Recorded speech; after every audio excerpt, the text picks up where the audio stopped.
Welcome, friends, to a journey into the ancient world, a time where myths and legends mingled with the dawn of civilization.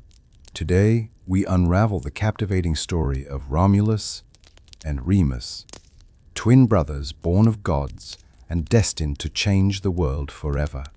The founding of Rome is not just a tale of city walls and battles, but a saga filled with adventure, ambition, betrayal, and the eternal quest for glory.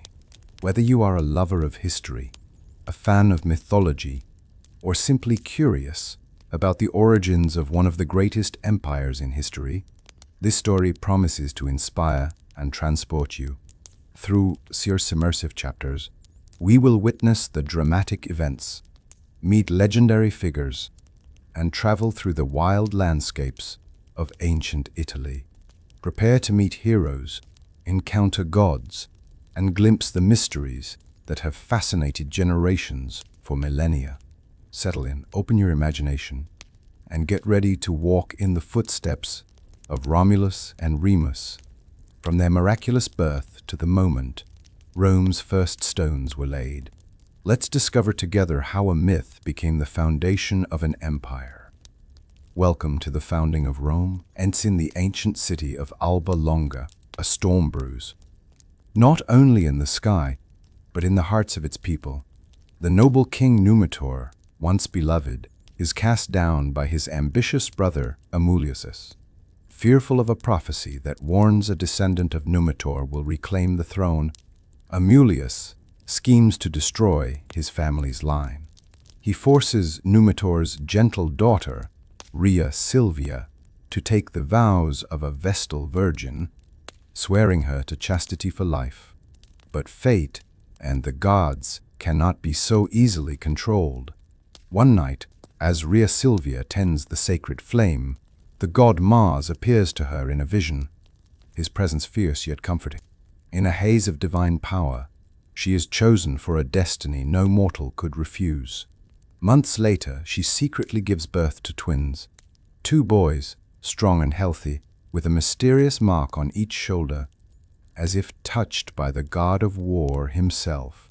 News spreads quickly, and Aeneas's fear grows into rage. He orders his guards to seize the infants, demanding they be cast into the wild, left to die.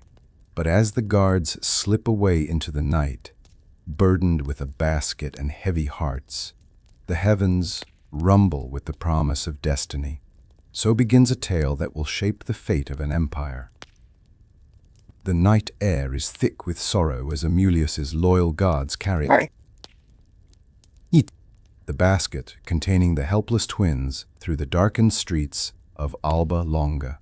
At the riverbank, the moon shimmers on the restless waters of the Tiber, torn between fear of their king and compassion for the infants. The guards set the basket gently upon the river, whispering prayers that fate might spare them. The basket drifts, bobbing in the cold current, the cries of Romulus and Remus muffled by the sound of rushing water. The Tiber is swollen from recent rains, wild and unpredictable.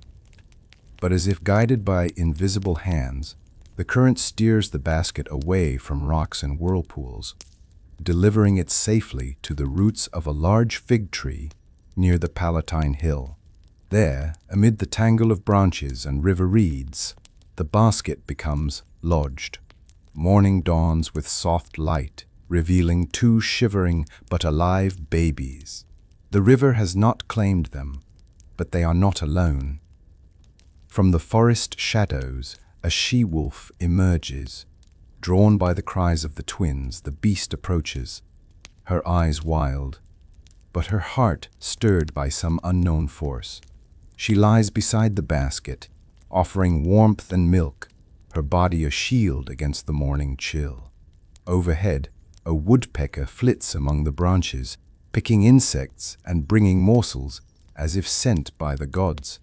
Against all odds, Romulus and Remus survive, watched over by both beast and bird, cradled by the land that will one day bear their names. As days pass, the wild land around the Palatine Hill grows silent. save for the quiet cries of two infants and the soft padding of a she-wolf's paws. The story of the twins is now one of survival against all odds. Faustulus, a weathered shepherd, tends his flock nearby. One morning, as the mists rise from the river, he hears an unusual sound, a mix of animal growl and infant cries. Following the sound, he comes upon an astonishing scene: a she-wolf, gentle as a mother, nuzzling and nursing two human babies. For a moment, he stands frozen, unable to believe his eyes. The wolf looks up, meeting his gaze with an ancient understanding, before melting into the woods. Faustulus gathers the infants in his arms, wrapping them in his cloak. He hurries home to his wife, Aca, whose heart immediately fills with love for the mysterious twins. The couple decides to raise Romulus and Remus as their own, keeping their true origin secret to protect them from Amulius's wrath. Under the roof of humble shepherds, the boys are safe at last, nourished by love and shielded by fate. Unbeknownst to them, their every breath is watched by the gods, and the world quietly awaits their coming greatness. Trute years roll by, and Romulus and Remus grow from infants to spirited boys among the shepherds of the hills. Under the watchful care of Faustulus and Aca, they thrive, growing strong and bold. The wild country becomes their playground, and the twins earn a reputation for courage and kindness. They learn to track animals, climb trees, and swim the rivers. They join the other shepherd children in games, but are often the leaders, settling disputes, helping the weak, and defending their friends from troublemakers. Their bond is unbreakable, their laughter echoing through the hills. Faustulus teaches them the skills of a shepherd, how to guard the flock, mend fences, and read the weather. Aca weaves tales of gods and heroes, filling their heads with dreams. Yet there is a restlessness in the twins, a sense of something greater waiting for them beyond the hills. Whispers among the villagers tell of the twins' strange birthmarks and their uncanny strength, fueling rumors about their origins. Even as boys, Romulus and Remus are destined for more than a simple life among shepherds. The land seems to watch and wait, knowing their story is only beginning. As the twins mature, the hills around their home are no longer entirely safe. Bands of outlaws and thieves roam the region, preying on travelers and stealing livestock from the shepherds.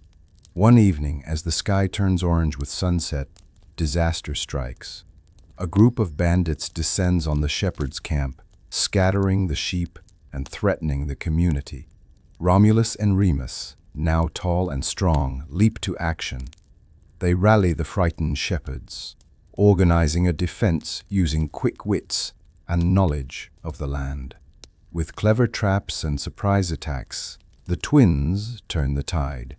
Romulus drives the thieves into a gully, while Remus leads the counterattack, flanking the bandits and rescuing the stolen sheep. Their bravery is the talk of the hills for days. The twins are celebrated as heroes, and even their foster parents see something almost supernatural in their courage. But not all attention is good. News of the remarkable twins begins to reach the ears of powerful men, including the cruel Amulius. As the fires of celebration fade, a new danger lurks. The world is starting to notice the sons of Mars flint in the quiet years. Following their triumph over the bandits, Romulus and Remus become living legends among the shepherds and villagers of the hills. Their daring exploits, protecting flocks, rescuing neighbors, and standing up to injustice, are told and retold around every fire. Children follow them in play, and grown men seek their counsel. The brothers' names travel farther, carried by merchants, travelers, and grateful villagers, reaching even the ears of nobles in Alba Longa. Yet fame is a double-edged sword. With every new tale, more eyes turn toward the twins, including those who remember the prophecy that once haunted King Amulius. Meanwhile, the brothers remain unaware of their true heritage, content in the love of their foster parents and the respect of their peers. One day, as the twins host games and competitions among the local youths, a traveling stranger pauses to watch. He is struck by their presence, the easy authority with which they lead, the uncanny resemblance to the old royal line. Faustulus, ever watchful, grows uneasy. He has always suspected the twins' origins, and now he fears their growing fame may bring trouble. That night, under a sky thick with stars, Faustulus and Laurentia discuss the future. Their love for Romulus and Remus is as fierce as ever, but they know that destiny cannot be delayed forever. In the days to come, events will conspire to reveal the truth, setting the stage for an epic confrontation that will shake the very foundations of Alba Longa. Punched with growing renown comes envy, and not all who hear of the twins' bravery are grateful. Among the neighboring shepherds, some resent the brothers' popularity and the constant attention they receive.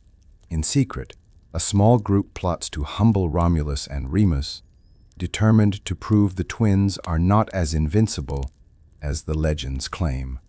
During a celebratory feast, as the brothers bask in the camaraderie of their friends, the jealous rivals strike. They challenge the twins to a test of strength, and though Romulus and Remus best them in every contest, the rivals refuse to accept defeat. That night, as the twins walk home through the moonlit woods, the jealous men ambush them. Romulus manages to fight free, but Remus is overpowered and taken prisoner. Romulus races home to raise the alarm.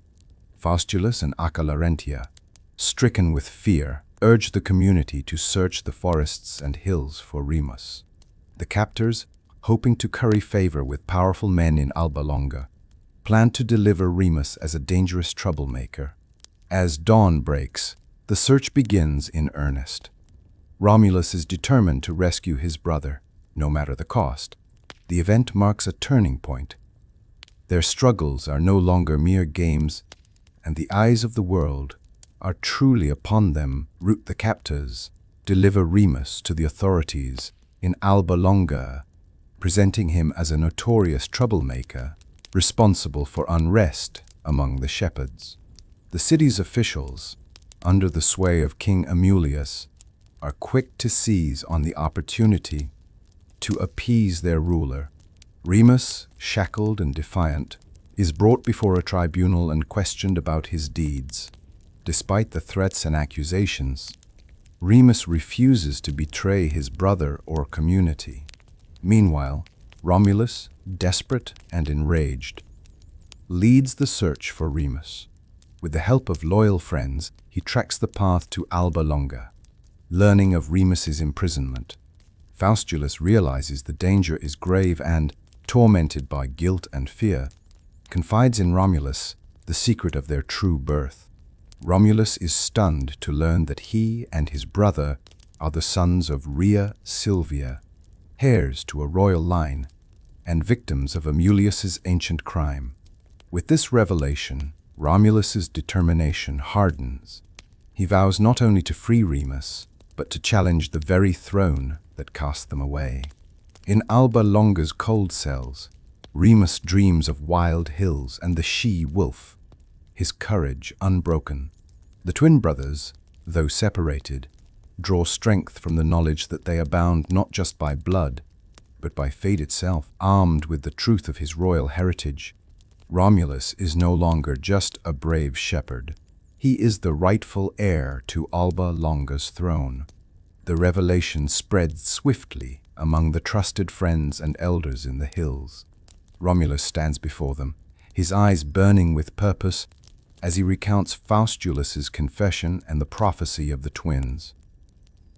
Rustin, his words ignite the hearts of the villagers and shepherds.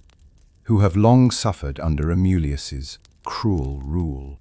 For years they believed the line of Numitor was lost, but now hope stirs anew. Men and women who once saw Romulus and Remus as mere protectors now see them as liberators, destined to restore justice. With Laurentia's blessing, Romulus calls the people to arms, not just to rescue Remus, but to overthrow Amulius and restore Numitor. The rallying cry spreads from fire to fire, reaching distant hamlets and farms. Bands of volunteers gather, sharpening spears and fashioning makeshift armor. Meanwhile, in the city, Remus senses a change. Friendly guards and townsfolk begin to whisper encouragement. Word of the twins' birthright seeps into the cracks of the old city. Even as Remus waits in his cell, hope flickers in his heart.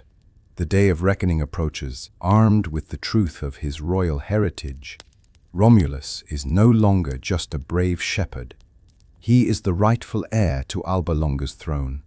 The revelation spreads swiftly among the trusted friends and elders. In the hills, Romulus stands before them, his eyes burning with purpose, as he recounts Faustulus' confession and the prophecy of the twins.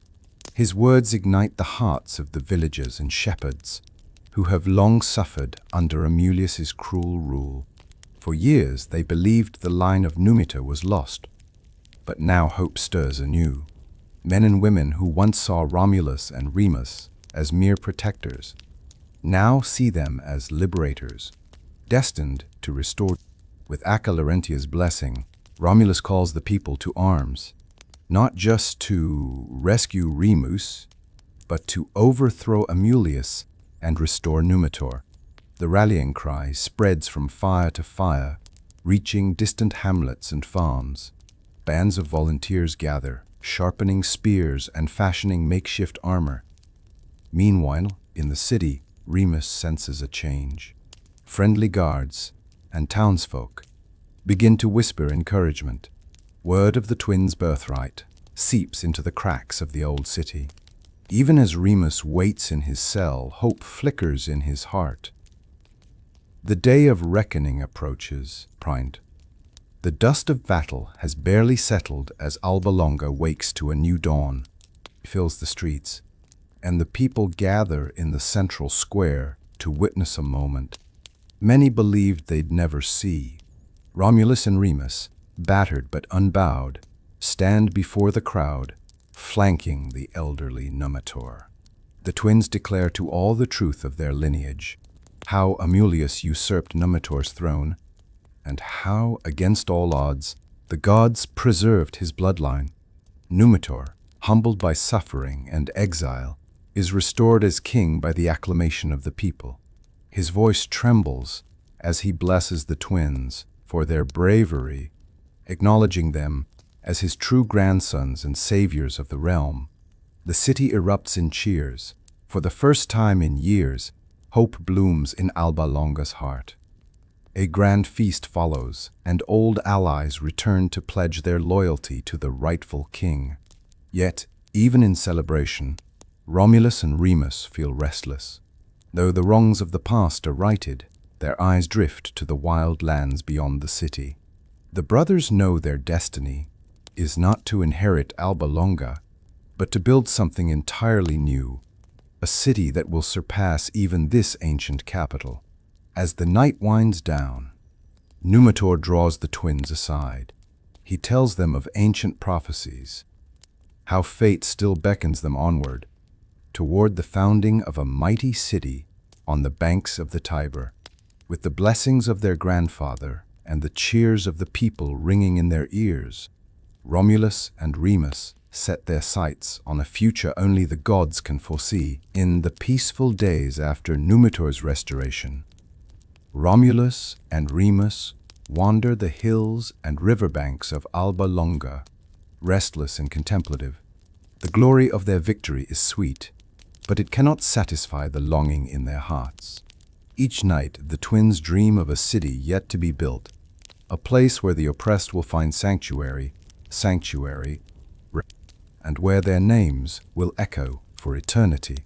They consult with Numitor, who shares the ancient prophecies of their birth, two brothers, children of Mars, destined to found a new city along the Tiber's banks. Inspired, the twins begin to envision what this city might be. They imagine grand temples, bustling marketplaces, and strong walls rising from the wild earth. The land speaks to them. Its forests, rivers, and hills seem to call their names. Their foster parents, Faustulus and Acca Larentia, watch with pride and worry. They know that destiny cannot be denied, but the world beyond Alba Longa is full of danger and unknowns. Still, they offer their blessings, gifting the brothers the few treasures they possess. Romulus and Remus gather a small band of loyal friends, shepherds, farmers, and freed slaves, who share their dream of a new beginning. With hearts full of hope and eyes fixed on the horizon, the twins prepare to leave the city of their birth. The first steps toward Rome have begun, their journey driven not by revenge or ambition, the Pisho, but by a vision that will change history forever. Quit plans it. At the break of dawn, Romulus and Remus bid a bittersweet farewell to Alba Longa. Their companions, a loyal band drawn by the promise of something greater, march with them through the countryside. The path is difficult, winding through forests, across muddy riverbanks, and over steep hills, but spirits run high. The twins lead with determination, sharing stories and laughter, their excitement infectious. Along the way, they encounter new faces, refugees from tyrants, freed slaves, ambitious young men eager for adventure. The group grows with every mile, a mosaic of backgrounds and hopes. Each night, campfires flicker under the stars, and Romulus and Remus speak of their vision. A city that welcomes the outcast, celebrates the brave, and honors the gods. But the journey is not without trials. There are wild beasts in the woods and thieves on lonely roads. When a wolf pack threatens the camp, the brothers defend their people, recalling the she-wolf who once saved them. Through hardship and danger, their legend grows. On the seventh day, the band finally arrives at the banks of the Tiber, near the very place where fate spared the twins as infants. The land is wild and untamed, but Romulus and Remus feel a surge of certainty. They have reached their destined home. The foundations of Rome are ready to be laid, not just in stone, but in the hearts of those who dream alongside them. With the Tiber glistening nearby, Romulus and Remus survey the landscape that will become legendary. The Palatine Hill rises above the river, dense with ancient trees and the cries of wild birds. The twins climb its slopes, imagining where walls and temples might someday stand. They examine the surrounding valleys, marshes, and streams, debating the best places for wells, farms, and marketplaces. Romulus favors the Palatine Hill for its vantage point and natural defenses, while Remus argues for the nearby Aventine, with its open space and fertile field. Their followers explore the area, marking out possible boundaries and marveling at the rich earth beneath their feet. As they work, the group encounters reminders of their childhood: fig trees, laurel groves, even the site where the basket once washed ashore. These omens reinforce their sense of destiny, and every bird in the sky feels like a sign from the gods. Faustulus, old but energetic, lends his wisdom, while Acca Larentia gathers herbs and tends to the weary. The group works from sunrise to sunset, their laughter ringing over the hills. Even as the twins disagree, there is a sense of unity and purpose. The land itself seems to welcome, and the first outlines of Rome begin to form, drawn in the dirt by hopeful hands and hearts. As days pass, excitement turns to tension. The dream of Rome has come alive, but its form is the subject of fierce debate. Romulus, ever pragmatic and mindful of defense, insists that the city's foundation be laid on the Palatine Hill. Remus, drawn to the broader vistas and fertile soil, argues for the Aventine. The followers, split in their loyalties, begin to quarrel. Some see Romulus as a natural leader, bold, resolute, decisive. Others are charmed by Remus's vision of a city open to all, generous and expansive. Even the twins' childhood closeness cannot ease the friction. Faustulus tries to mediate, reminding them of their shared destiny, but old rivalries and pride flare up. The once harmonious camp is filled with whispered arguments and tense silences. Both brothers, wounded by the discord, retreat into solitude, seeking signs from the gods. One evening, as the sun sets behind the hills, an omen appears. A flock of birds circles high above the Palatine, then swoops down toward the Aventine. The event is interpreted in different ways, each brother seeing in it the sign that the gods favor his claim. The stage is set for a contest of wills, a test that will shape not only their city, but the very legend of Rome itself. As the disagreement between Romulus and Remus escalates, their followers look to the gods for a resolution. In the world of ancient Rome, the will of the divine is read in the flight of birds, a practice called Urbe. The twins agree to a sacred contest. Whichever brother receives the clearest sign from the heavens will earn the right to choose the city's site and become its first king. At dawn, Remus takes his position on the Aventine hill, while Romulus waits on the Palatine. Each is watched closely by their respective followers, and tension ripples through both camps. The air is thick with expectation. Suddenly, Remus sees 6 vultures flying overhead. His supporters rejoice, proclaiming the gods have chosen him. But before the celebration fades, a cry rises from the Palatine. Romulus has seen 12 vultures appear in the sky, double his brother's size. Debate erupts over which omen is superior. Remus was first, but Romulus's sign is grander. The argument quickly turns heated, each side accusing the other of cheating or misreading the gods. What began as a sacred contest now sows seeds of bitterness and rivalry. Despite the discord, the outcome is clear to most. Romulus, with the greater sign, is chosen to lead. Remus, angry and humiliated, turns away. The augur's verdict, meant to unite, instead marks the beginning of a fateful divide between the twins, a rift that will soon shape the destiny of Rome. With the contest decided, Romulus wastes no time. He calls his followers to the Palatine Hill, eager to lay the first stones of what will become Rome. Spirits run high as men and women gather stones, clear brush, and begin marking out the city's sacred boundary. The pomerium. Romulus dons a white cloak, takes a plow yoked to a white bull and cow, and, in a solemn ceremony, draws a furrow around the hill. This act is more than symbolic. It invokes the protection of the gods and defines the space where only Romans will live and worship. As the boundary grows, so does the excitement of the settlers. They erect temporary huts and plan the city's first roads and public spaces. Romulus stands at the head of every effort, inspiring all with his confidence and sense of destiny. Yet shadows linger at the edges of the celebration. Remus, stung by defeat and still supported by a loyal faction, watches from the Aventine. Some whisper that he might challenge his brother's authority, while others urge reconciliation. For now, the focus remains on the work. The clang of hammers and the songs of laborers echo through the hills.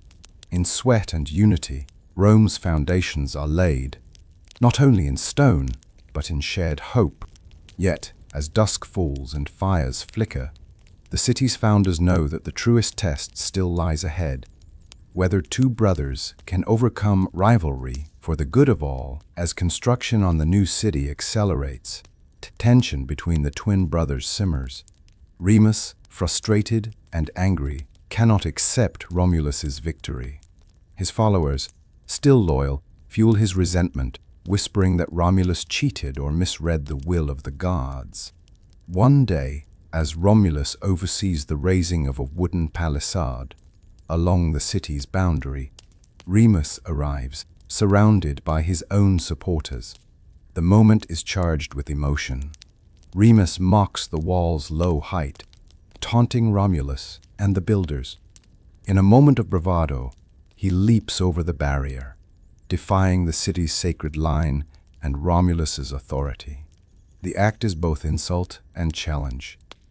The followers gasp.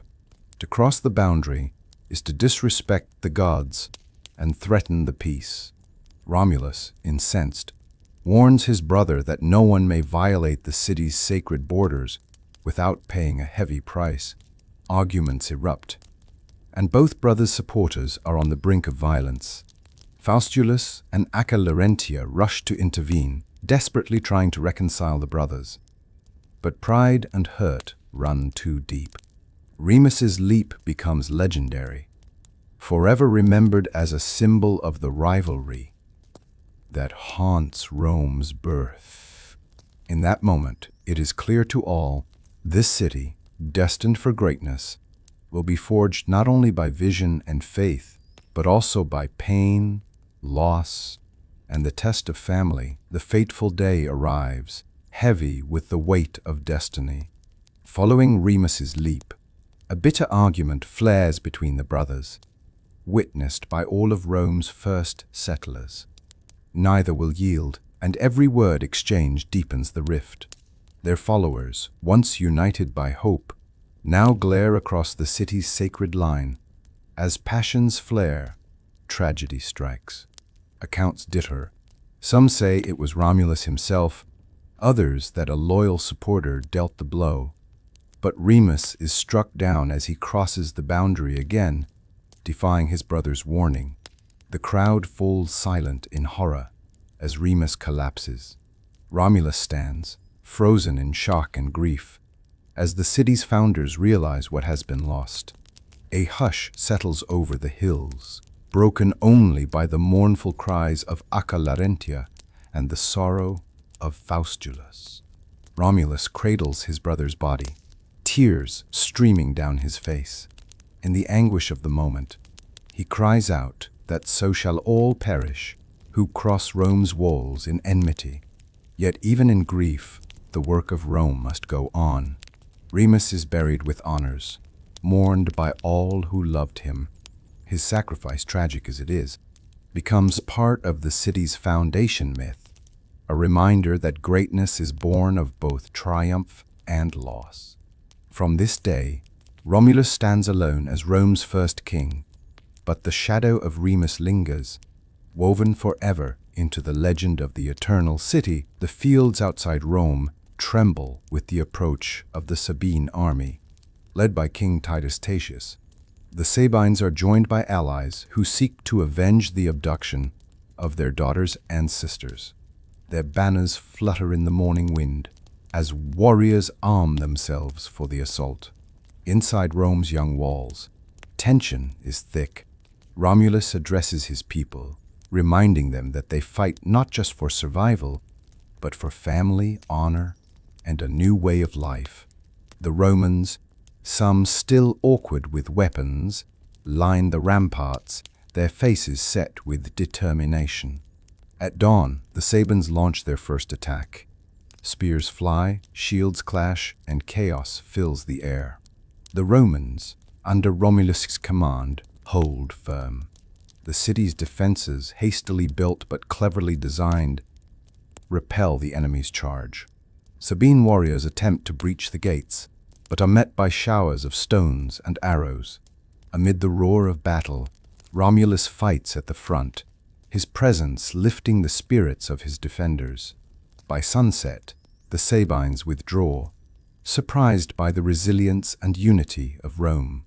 Losses are heavy on both sides, but the Romans rejoice in their first victory, small but significant.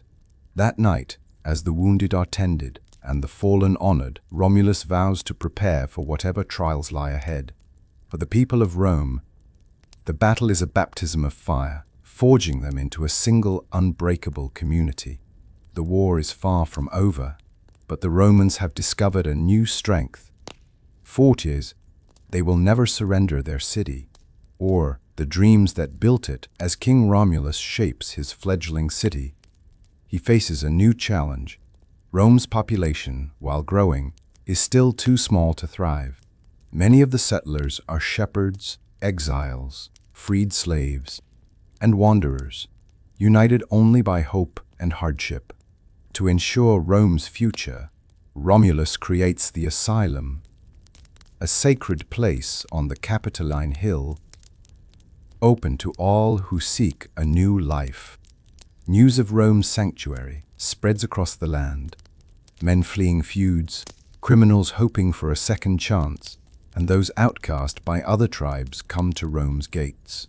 Romulus welcomes each newcomer, asking only for loyalty to the city. The population swells overnight, and with it comes a new sense of energy, diversity, and unpredictability. Though some nobles of neighboring cities scorn Rome as a haven for outlaws, Romulus sees strength in this mixture. He establishes order with clear laws and equal justice, winning the respect of even the roughest arrivals. The Asylum becomes a symbol of Rome's spirit, not just a city of stone, but a home for the unwanted and ambitious. For the first time, the city pulses with the vibrancy of many tongues, customs, and stories. The people of Rome, now truly a mosaic, begin to call themselves Romans. Under Romulus's rule, they forge a new identity, one defined not by birth, but by belonging to the city and the dream it represents. With Rome's population growing rapidly, the need for organization and unity becomes urgent. Romulus rises to the challenge, instituting new laws, customs, and institutions to knit the disparate settlers into a single people. He divides the population into tribes and curiae, each with its own leaders and responsibilities. The Senate is formed, 100 elders chosen from the city's most respected men to advise the king and serve as the voice of the people. Public assemblies are established, allowing even newcomers to participate in decisions. Romulus encourages trade and crafts, granting land to skilled workers and artisans. The city's first markets spring up, bustling with barter and the hum of new languages. Families build homes, raise children, and pass down their own traditions, enriching Rome's culture. Yet, the rapid expansion brings friction. Old quarrels flare up among different groups. Disputes over land, water, and honor threaten the fragile unity. Romulus, learning the art of kingship, listens to grievances and seeks fair solutions, winning respect for his wisdom and impartiality. Rome transforms from a scattered settlement to a vibrant community, its people bound by shared purpose and a sense of destiny. The foundations of a nation are laid, not just in stone, but in custom, law, and the forging of a new Roman identity with peace and prosperity taking root. Romulus seeks to unite his people through celebration. He establishes the Consqualia, a grand festival in honor of Consus, the god of harvest and counsel. Citizens prepare for days, decorating the city with garlands and banners. Fields are cleared for games, races, and feasts.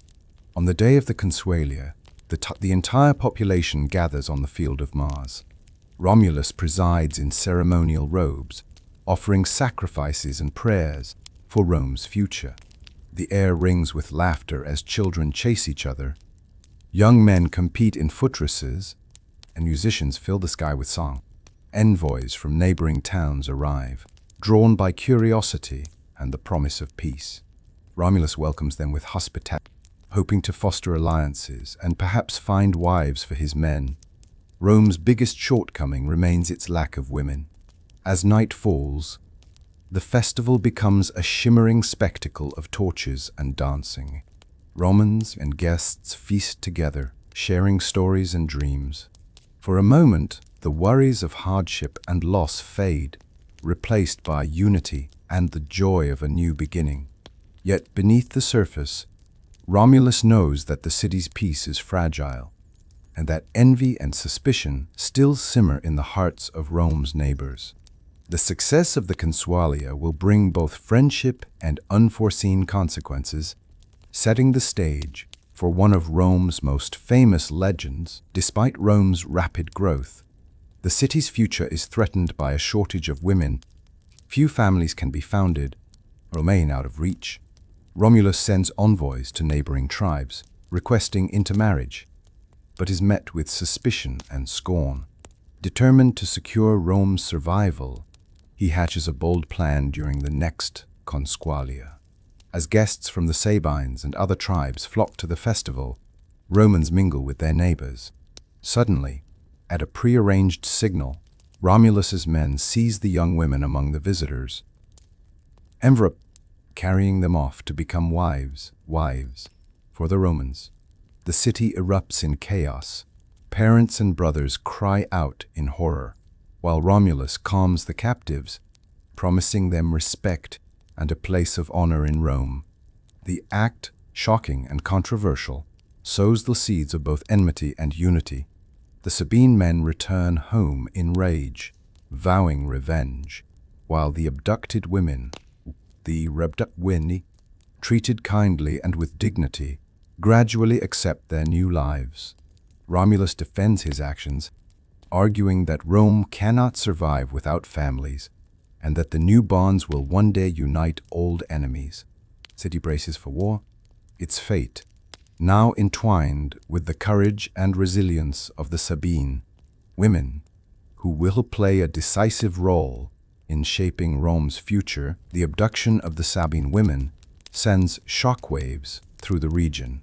The Sabines and their allies, outraged by the Romans' boldness, gather their forces and declare war on the fledgling city.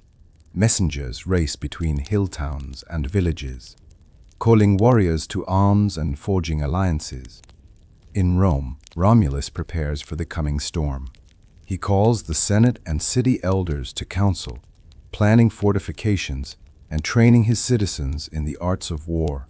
Smiths work day and night, forging swords and shields, while women and children gather supplies and strengthen the city's defenses. Despite the looming threat, Rome stands united.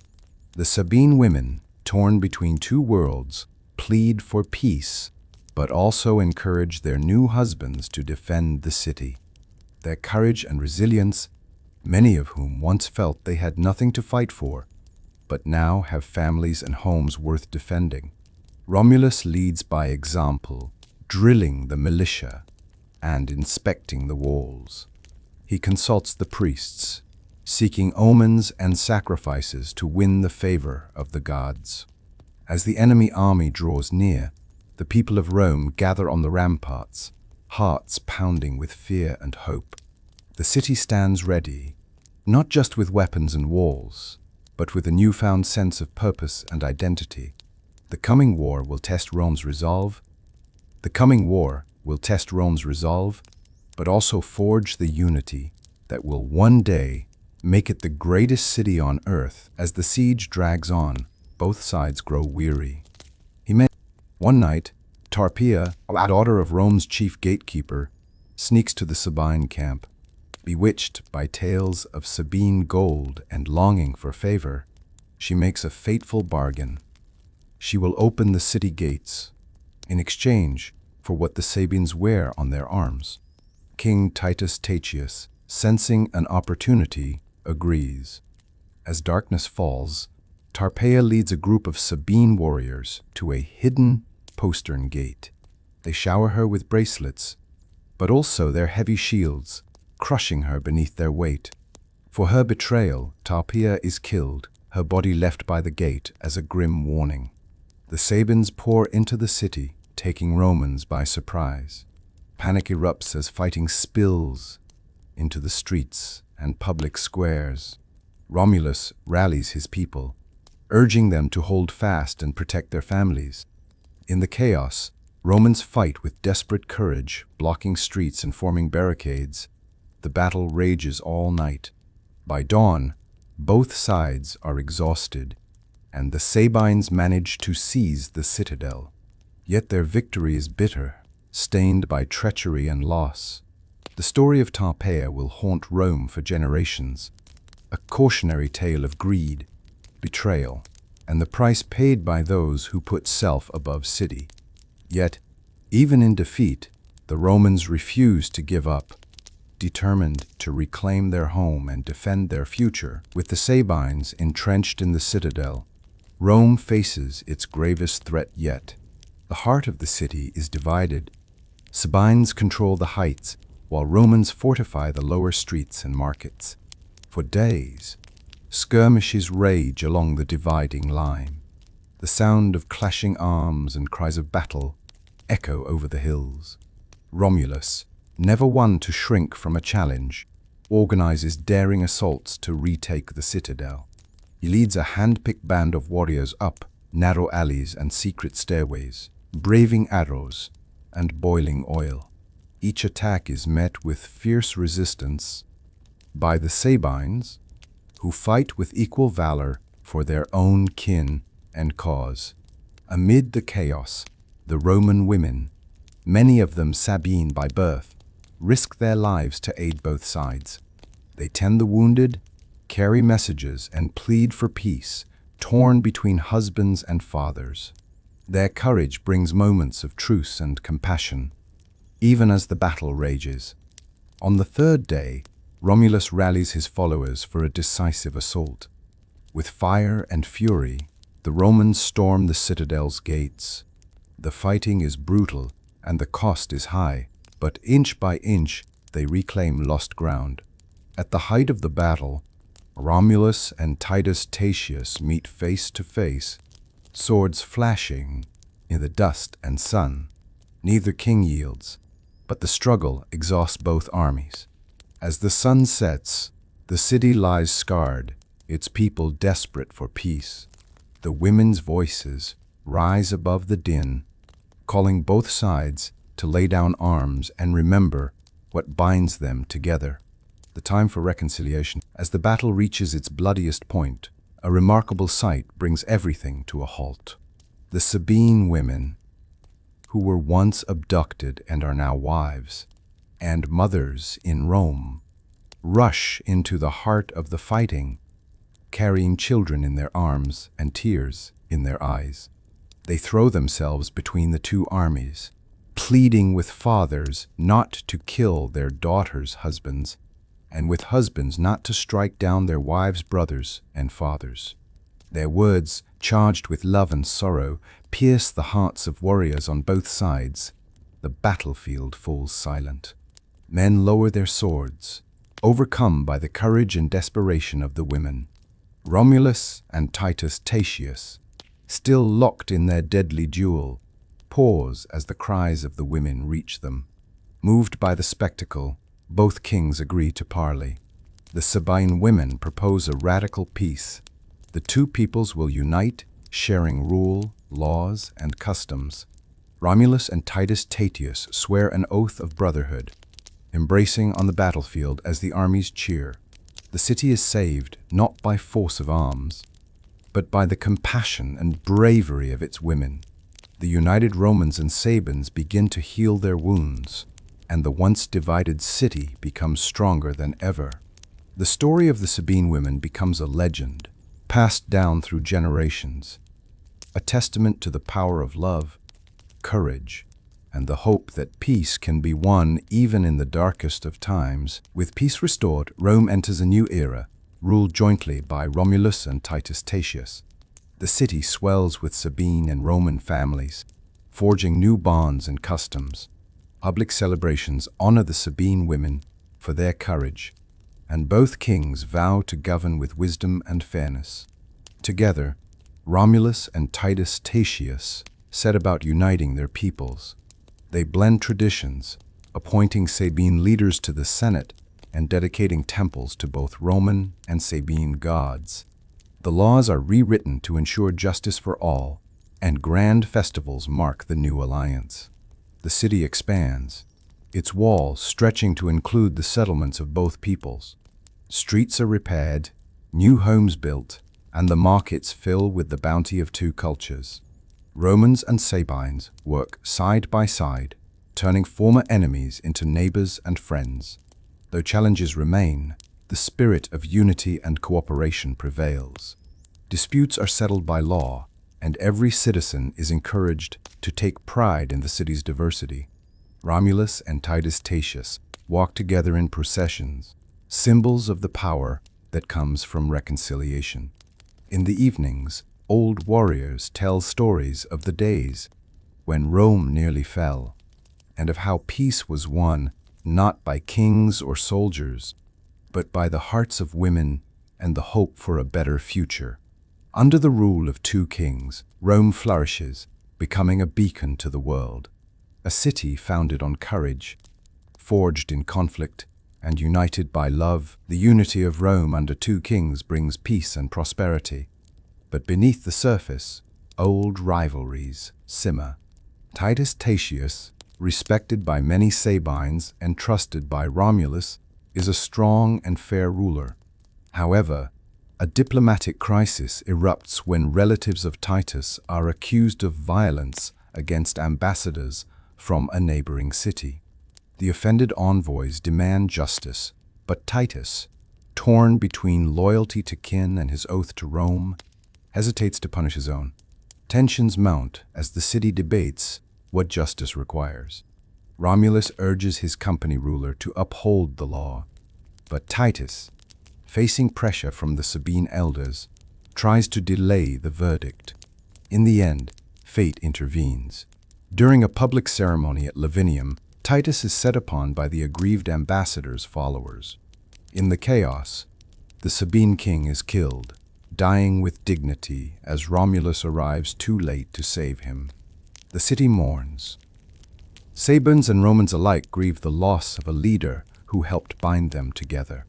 Romulus honors his fallen company king with a solemn funeral and declares days of mourning throughout the land. In the eulogy, Romulus vows to keep the alliance strong and pledges to treat the Sabines not as subjects, but as equals. The death of Titus Tatius is a blow to the young city, but his legacy of unity endures. With wisdom, Romulus takes up the mantle of sole king, determined to guide Rome toward greatness and to ensure that peace between Romans and Sabines lasts for generations to come. With Titus Tatius gone, Romulus dedicates himself to transforming Rome from a settlement of huts into a true city. Inspired by both Roman and Sabine traditions, he orders the strengthening of the city walls and the construction of new temples to honor the gods of both peoples.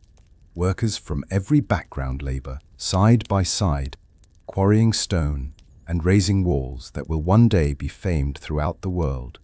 The sound of chisels and hammers fills the air.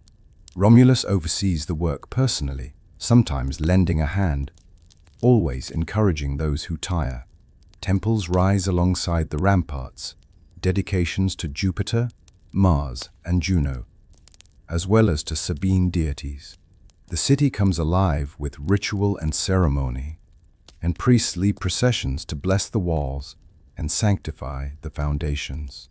As the city's defenses grow, so too does its sense of pride and identity.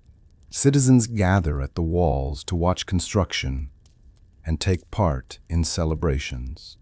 Children play at being masons and priests, their laughter echoing above the clangor of stone. Romulus's vision becomes reality. A city not only secure from attack, but united in purpose and faith. The temples stand as symbols of the city's shared destiny, while the walls promise safety to all who dwell within. At the dedication of the grandest temple, Romulus speaks to the assembled crowd, urging them to remember that Rome's greatness depends not only on strength, but on the unity and virtue of its people. The cheers of Romans and Sabines ring out, a promise that the city will stand for ages as Rome flourishes. A sense of wonder surrounds its king. Romulus, now renowned for wisdom and justice, often walks among his people, listening to their concerns and inspiring loyalty.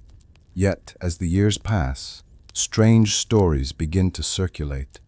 Some say Romulus is seen wandering alone at dawn, praying at the city's oldest shrines, or disappearing into the mist along the Tiber.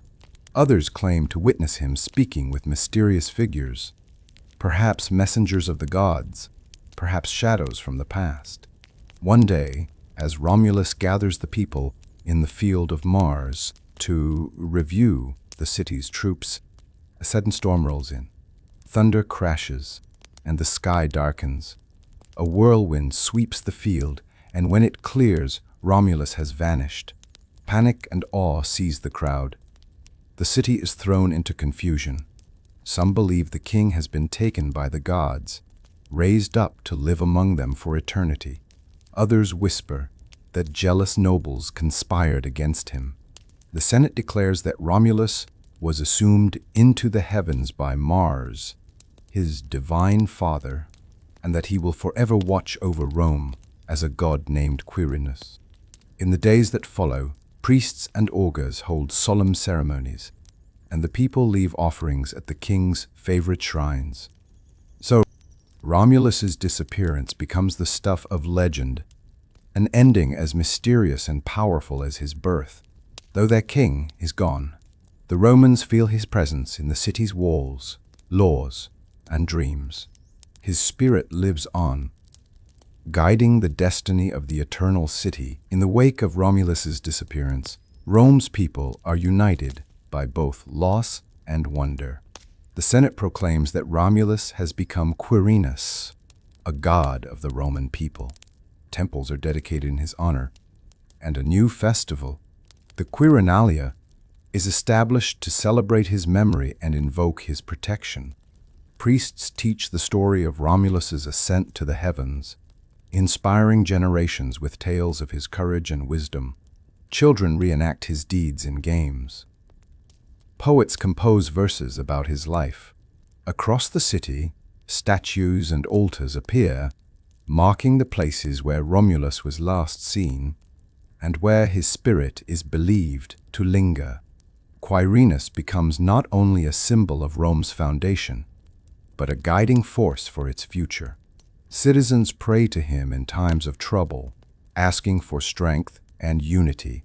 The cult of Quirinus weaves the legend of Romulus into the very fabric of daily life, ensuring that the city's first king is never forgotten. Meanwhile, the city continues to grow. The fields outside the walls are filled with crops, and new generations of Romans are born. Festivals for Quirinus bring people together in laughter, song, and solemn ritual. Through it all, the legend of Romulus, the mortal who became a god, reminds Romans of their city's divine origins and the destiny that awaits them. With each passing year, the boundaries between history and myth blur. Rome's people find strength in both, believing that as long as they remember Romulus, the city will endure forever. After Romulus's disappearance, the Senate steps forward to guide the city. Drawing on the wisdom of both Roman and Sabine traditions, the elders codify the first true laws of Rome, rules to bind a diverse people together and secure the city's future. These laws address everything from property rights and marriage to crime and punishment. The Senate emphasizes the sacredness of the city's boundaries, the inviolability of homes, and the need for justice tempered by mercy. Judges are appointed and trials held in public to ensure fairness. Priests ensure that religious rites are followed, preserving the favor of the gods. Families are encouraged to honor both Roman and Sabine ancestors, and every citizen is reminded that Rome's strength comes from its unity. The laws are carved on wooden tablets and displayed in the city's public spaces, so that all may read and understand. Children learn them in song, elders recite them at gatherings. With order comes prosperity. Markets thrive, disputes are settled peacefully, and the people look to the future with hope. The spirit of Romulus lives on in these laws, guiding Rome through times of peace and conflict alike. As the city celebrates its new order, the Senate promises to rule not with tyranny, but with the wisdom of many voices. Rome's laws, rooted in justice and unity, become the foundation on which the eternal city will rise for centuries to come. With the passing of Romulus into legend, Rome stands at a crossroads. The Senate, formed from the city's wisest elders, rises to prominence. No longer merely advisors, these 100 men are entrusted with governing the city and safeguarding its laws and traditions. The senators, chosen from both Roman and Sabine families, represent every part of the growing city. They meet in the Curia, a grand hall at the city's heart, to debate the pressing matters of state. Their voices, sometimes raised in passionate disagreement, echo the diversity and ambition of the Roman people. Decisions are made through careful discussion and majority vote. The Senate oversees the selection of new magistrates, organizes public festivals, and ensures the city's defense. When threats arise from neighboring tribes or internal disputes flare up, the Senate acts swiftly to keep peace. The people, for their part, respect the Senate's wisdom. Citizens gather outside the Curia to listen to debates, eager to hear the verdicts that will shape their lives. Children are taught to honor the senators, and aspiring young men dream of earning a seat among them one day. Through skillful leadership and devotion to justice, the Senate helps Rome weather its early challenges. The city's institutions, strengthened by years of hardship and hope, become models for the future.